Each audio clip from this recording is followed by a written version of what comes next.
I feel sometime that one day I'll wake up and I will realize that life just passed by, and in that moment, I just don't want to say, I wish, I wish I would have lived my dreams.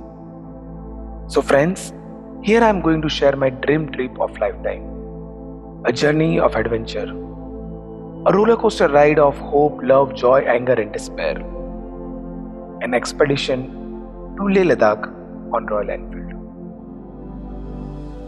It all started from Manali and ended at Srinagar.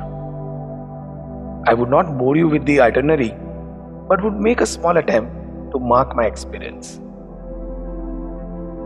I was in awe of its magnitude and utter divine beauty. The ice caps reaching beyond the clouds and the vision of whites, blues, greys from the distance is inexpressible. You must see it for yourself to feel it. There were moments when you feel that Lord Shiva must be right here, somewhere, meditating and keeping an eye on us morons. Nature can't be more beautiful than this. But as they say, beautiful things are dangerous. The journey was not smooth one. They rightly call it extreme biking. Thanks to the high altitude, it challenges your limits physically as well as mentally. Your body starts showing the signs of discomfort, dizziness, breathlessness, and nausea. You get tired even of eating or walking. And riding bullets for almost 200 kilometers, wearing 5 layers along with raincoat, and shivering on winding and dazzling road, interrupted by landslides and avalanches, is real painful.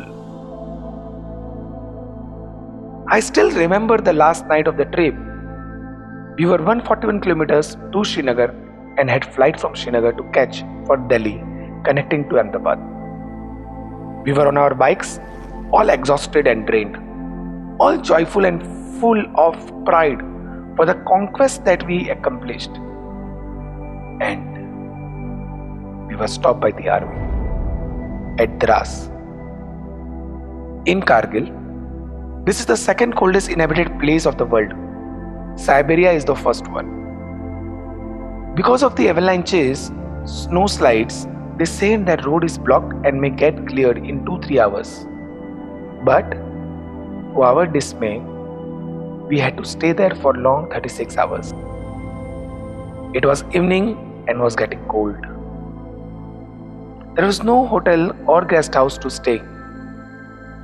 A dhaba owner was kind enough to give space in his dhaba and gave us quilts and food to eat.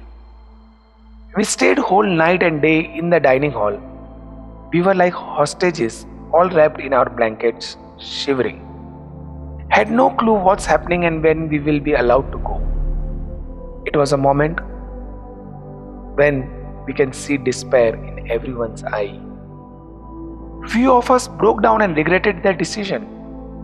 It was so freezing that we just stood up for loo and again used to get into our coverings. I remember, my friends, how I got aloo parathas and omelette in the morning for my other friends.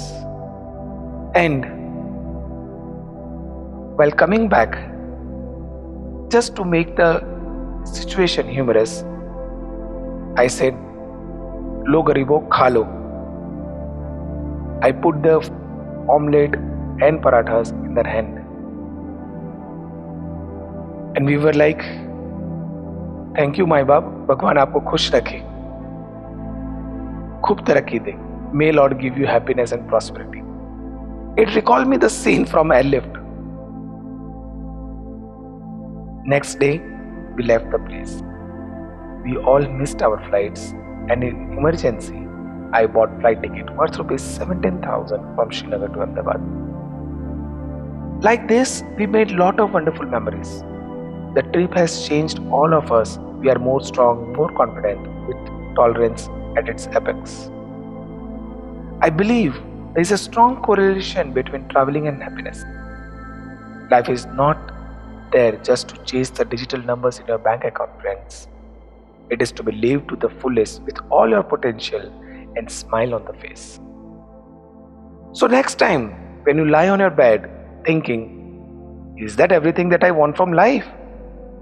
Deep inside you know the answer. Just listen to your heart and go for your next travel destination. Thank you.